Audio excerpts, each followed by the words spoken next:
শেষ হলো বহুল প্রতীক্ষিত ডক্টর ইউনূস তারেক রহমান বৈঠক। যে বৈঠকটির দিকে প্রতীক্ষায় ছিল দেশের 18 কোটি মানুষ, অপেক্ষা ছিল একটি শুভ ঘোষণার। হয়েছেও তাই। বৈঠকটি শেষ করে যখন বিএনপির ভারপ্রাপ্ত চেয়ারম্যান জনাব তারেক রহমান হোটেলের লবি থেকে বের হয়ে আসেন, তখন তিনি হাসি মাখা মুখে তার আরো সাথীদেরকে নিয়ে যখন বের হন, তখন বাহিরে অপেক্ষমান বিএনপি নেতাকর্মী সহ শান্তিকামী মানুষ অপেক্ষা করছিল তার সেই হাসি মাখা বের হয়ে আসাকে তারা স্বাগত জানায় মুহুর্মুহু স্লোগান দিয়ে।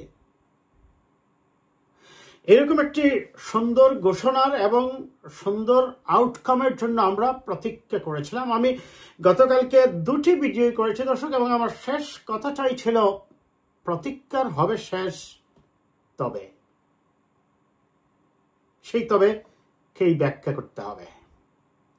এবং আমি আমার অ্যাজাম্পশনে বলছিলাম যে সর্বশেষ যে বিষয়টাতে নিয়ে সরকার এবং দেশের প্রধান রাজনৈতিক স্টেক হোল্ডার বিএনপির যে স্থবিরতা বা দূরত্ব সৃষ্টি হয়েছে, সেটাকে একটা যৌক্তিক পর্যায়ে একটা কমন পয়েন্টে নিয়ে আসার জন্য হতে পারে রমজানের ঠিক আগের সপ্তাহে একটি নির্বাচনের সম্ভাব্য তারিখ নিয়ে দেন দরবার। হয়েছেও তাই, প্রধান উপদেষ্টাও সম্মত হয়েছেন। বৈঠকের পর আমি যখন কথা বলছি দর্শক, প্রায় এখন থেকে প্রায় 1.5 ঘন্টা আগে বৈঠকটা শেষ হয়েছে। বৈঠকের পর আমরা দেখি যে প্রধান উপদেষ্টার পক্ষ থেকে যে বিবৃতিটি দেওয়া হয়, আমরা সেই বিবৃতিটি আগে পড়ি এবং আমি এই ভিডিওতে ব্যাখ্যা করব যে এই ঘোষণার পরেও বিএনপিকে অনেকটা কি বলা যায়, সতর্ক থাকতে হবে, অনেকটা সিসিটিভি ক্যামেরার মতো চোখ খান খোলা রাখতে হবে। এই ঘোষণার মধ্য দিয়ে সবকিছু যে হয়ে গেছে, কিভাবে যে হয়নি, আমি সেটা ব্যাখ্যায় আসবো আমার পরবর্তী অংশে। আমি আগে দেখে নিই আমরা প্রধান উপদেষ্টার সেই বিবৃতিটা কি। 13 জুন 25 বিএনপি ভারপ্রাপ্ত চেয়ারপারসন জনাব তারেক রহমান লন্ডনে সফররত প্রধান উপদেষ্টা প্রফেসর ডক্টর মোহাম্মদ ইউনূসের সাথে সাক্ষাৎ করে অত্যন্ত সৌহার্দ্যপূর্ণ পরিবেশে তাদের এই বৈঠক অনুষ্ঠিত হয়। জনাব তারেক রহমান উপদেষ্টার কাছে আগামী বছরের রমজানের আগে নির্বাচন আয়োজনের প্রস্তাব করেন। দলের চেয়ারপারসন বেগম খালেদা জিয়াও মনে করেন ওই সময় নির্বাচন অনুষ্ঠিত হলে ভালো হয়। প্রধান উপদেষ্টা বলেন যে তিনি আগামী বছরের এপ্রিলের প্রথমার্ধের মধ্যে নির্বাচন অনুষ্ঠানের ঘোষণা দিয়েছেন। সকল প্রস্তুতি সম্পন্ন করা গেলে 2026 সালের রমজান শুরু হওয়ার আগের সপ্তাহেও নির্বাচন আয়োজন করা যেতে পারে। সেক্ষেত্রে সেই সময়ের মধ্যে সংস্কার ও নির্বাচনের বিষয়ে পর্যাপ্ত অগ্রগতি অর্জন করা যেতে পারে। সেক্ষেত্রে সেই সময়ের মধ্যে সংস্কার ও বিচারের পর্যাপ্ত অগ্রগতি প্রয়োজন হবে। জনাব তারেক রহমান প্রধান উপদেষ্টার এই অবস্থানকে স্বাগত জানান এবং দলের পক্ষ থেকে তাকে ধন্যবাদ জানান। প্রধান উপদেষ্টাও জনাব তারেক রহমানকে ফলপ্রসূ আলোচনার জন্য ধন্যবাদ জানান। জয় দর্শক, এখন আমি কেন এই ভিডিওটাতে বললাম যে সংকট কি পরিপূর্ণ কেটে গেছে, আমি মনে করি না। কেন আমি মনে করি না বলছি, আমরা সেই ব্যাখ্যাটাই দেখি একটু।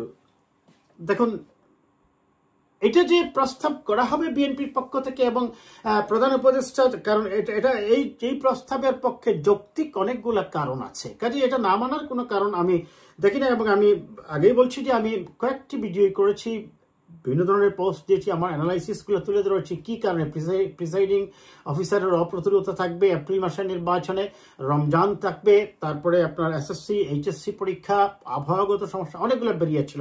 কিন্তু ফেব্রুয়ারিতে অর্থাৎ 10 তারিখের মধ্যে, আমি যে তারিখটা বলছিলাম যে 10 তারিখের মধ্যে শেষ করতে হবে নির্বাচনটা ফ্রুটফুল ইলেকশনের জন্য।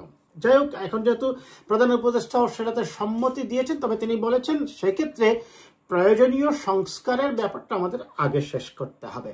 সংস্কারের ব্যাপারটা যদি আমি বলি, আমরা যতটুকু দেখেছি এখন পর্যন্ত 80% সংস্কারের বিষয়েই প্রধান রাজনৈতিক স্টেক হোল্ডারগুলো এক হয়ে গেছে। যে 2-1টি বিষয়ে এক হয়নি, এদের মধ্যে অনেকগুলা বিষয় আছে, যেমন প্রধানমন্ত্রী রাষ্ট্রপতির ক্ষমতার ভারসাম্যের ব্যাপার, সংসদের উচ্চকক্ষ কোন পদ্ধতিতে নির্বাচন হবে, এবং আপনার একই ব্যক্তির জীবদ্দশায় 2 বার নাকি পরপর 2 বার, এই হাতে গোনা কয়েকটি বিষয় নিয়ে একটু ভিন্ন অবস্থান লক্ষ্য করা গিয়েছে। সব রাজনৈতিক দলের ক্ষেত্রে ভিন্ন দলের ভিন্ন অবস্থান দর্শন থাকতেই পারে, এবং রাজনীতিতে সবচেয়ে বড় কথা হচ্ছে আপনি বহুমত বহুপথের প্রতি রেসপেক্ট রেখে আগে আপনাকে এটাও স্বীকার করতে হবে প্রথমে যে let us agree for disagree. এটি হচ্ছে গণতন্ত্রের আরেকটা সংজ্ঞা।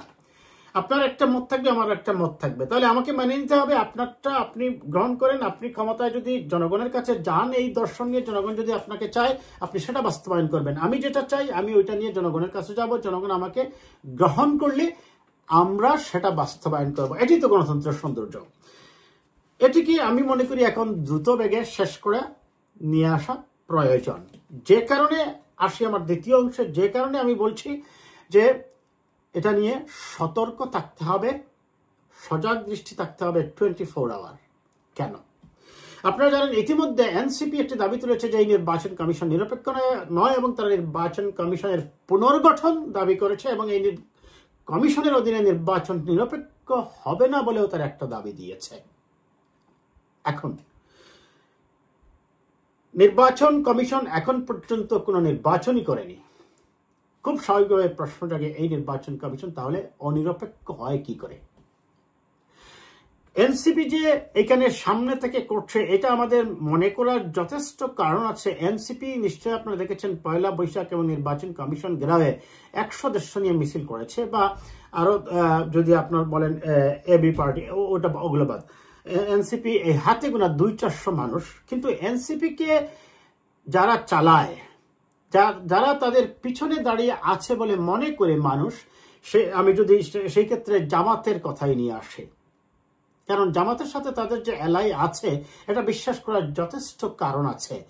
কাজেই নির্বাচনের ঠিক আগ মুহূর্ত দিয়ে যদি জামাতে ইসলামীও বলে যে না নির্বাচন কমিশনকে পুনর্গঠন করতে হবে এবং তারা আন্দোলনে মাঠে নামে, এবং ইতিমধ্যে জামাত ইসলামী বলেছে তারা স্থানীয় সরকারের নির্বাচন আগে চায়, এবং তারা এটাও বলেছে যে কিছু স্থানীয় সরকারের নির্বাচন পরীক্ষামূলকভাবে জাতীয় নির্বাচনের আগে দেওয়া যেতে পারে। কাজে তারা এই দাবি নিয়ে যদি নির্বাচনের আগ মুহূর্তে একটা আন্দোলন বা মিছিল মিটিং সমাবেশ করেছে, খুব যে তারা কিছু করতে পারবে আমি সেটা মনে করি না। কারণ আন্দোলনের সময় মনে রাখবেন ওই সময় সকল দল ছিল, বিএনপি, জামাত, জাতীয় পার্টি সহ দেশের সকল শ্রেণী পেশার মানুষ। কাজে এত বিশাল সংখ্যক মানুষ, নিশ্চয়ই জামাতের 7-8% ভোটের দাবিদার যে দল, বা খুব বেশি হলে 10%, তাদের পক্ষে এত মানুষ নামানো ইয়ে করা সম্ভব হবে না। কিন্তু তারপর তার একটা বিশৃঙ্খলা করতে চাইবে। এনসিপি যদি এককভাবে চায় ওটা কোনো ব্যাপারই না, কোনো সমস্যাই না, 200-400 মানুষ কিছু হবে না। কিন্তু জামাত যদি তাদের সাথে সরাসরি, এমনকি হতেও পারে, যেমন আওয়ামী লীগ নিষিদ্ধের ব্যাপারে প্রথমে এনসিপি দাবি নিয়ে গেছে, পরে তারা সেখানে লোকবল নিয়ে সেখানে যোগদান করেছে। জাতীয় পার্টির ব্যাপারেও তারা একই ধরনের ছলছাতুরি করার চেষ্টা করছে। কাজেই নির্বাচন আসলে, কারণ তারা জানে যে মনে রাখবেন নির্বাচনে সবসময় পরাজিত প্রার্থী সেন্টারে গন্ডগোল লাগানোর চেষ্টা করে, কারণ জামাত জানে তার নির্বাচনের ফলাফল বা দৌড় কি পর্যন্ত হতে পারে। কাজেই তারা ঠিক নির্বাচনের আগ দিয়ে নির্বাচন কমিশন পুনর্গঠন বা স্থানীয় সরকারের নির্বাচন আগে হতে হবে বলে একটা মিছিল মিটিং বা একটা বিশৃঙ্খলা করার চেষ্টা করবে। এখন আসেন তাহলে আপনার যে জুলাই প্রক্লেমেশনের ব্যাপারটা, জুলাই প্রক্লেমেশনের ব্যাপারে আমি এর আগেও বলছি দর্শক, এখনো বলছি, গত 15 বছরের ফ্যাসিবাদী শাসনের সবগুলো পুঙ্খানুপুঙ্খভাবে থাকতে হবে, এবং এই জুলাই প্রক্লেমেশনে সুস্পষ্টভাবে একটি অংশ উল্লেখ থাকতে হবে যে কত তারিখে নির্বাচন হবে, এবং এত তারিখে নির্বাচনের এই সরকারের অধীনেই হবে, এবং এরপরে সরকার কত তারিখে শপথ নেবে। এইগুলা সুস্পষ্টভাবে নির্বাচনের যে প্যারাটা থাকবে ওইখানে এগুলা একেবারে চুলচেরা ভাবে লেখা থাকতে হবে সেই জুলাই প্রক্লেমেশনে, ডক্টর ইউনূসের ক্ষমতা গ্রহণ এবং তার ক্ষমতা হস্তান্তর প্রক্রিয়া পর্যন্ত। তবেই বিএনপি যেন এই জুলাই প্রক্লেমেশনে স্বাক্ষর করে। অন্যথায় একটা শ্রেণী বা একটা পক্ষ, একটা সুবিধাবাদী শ্রেণী যারা নির্বাচনকে ভয় পায়, তারা জুলাই প্রক্লেমেশনে স্বাক্ষর হওয়ার পর এক ধরনের বিশৃঙ্খলা করার চেষ্টা করতে পারে। স্থানীয় সরকারের নির্বাচন আগে বলতে পারে, জুলাই প্রক্লেমেশন অনুযায়ী বলতে পারে এটা তো বিপ্লবী সরকার দরকার কি, নির্বাচনের নানা ধরনের তাদের ফন্দি ফিকির নিয়ে মাঠে হাজির হতে পারে।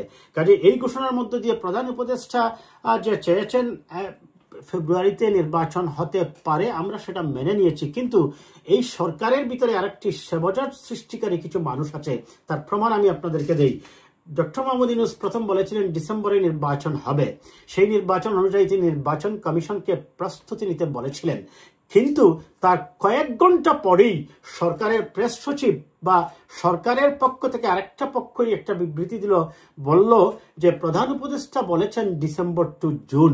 আসলে তিনি ওইটাই বলেছেন, তিনি বলেননি যে ডিসেম্বরের কথা। তার মানে সরকারের ভিতরেও যে বিশৃঙ্খলা সৃষ্টিকারী নির্বাচন পেছানোর জন্য একটা গোষ্ঠী কাজ করছে, সেটা বলার অপেক্ষা রাখে না। কাজে এই যে ঘোষণা সুস্পষ্টভাবে এসেছে, আমরা মনে করি বিএনপিকে এটা মানার পাশাপাশি, ডক্টর ইউনূসের সাথে বৈঠকের সফলতা দাবি করার পাশাপাশি বিএনপিকে সার্বক্ষণিক কান খাড়া রাখতে হবে এবং নির্বাচন না হওয়া পর্যন্ত প্রতিটা মুহূর্তে প্রতিটা ক্ষণেই বিএনপিকে রাজপথে তার প্রেজেন্স ধরে রাখতে হবে।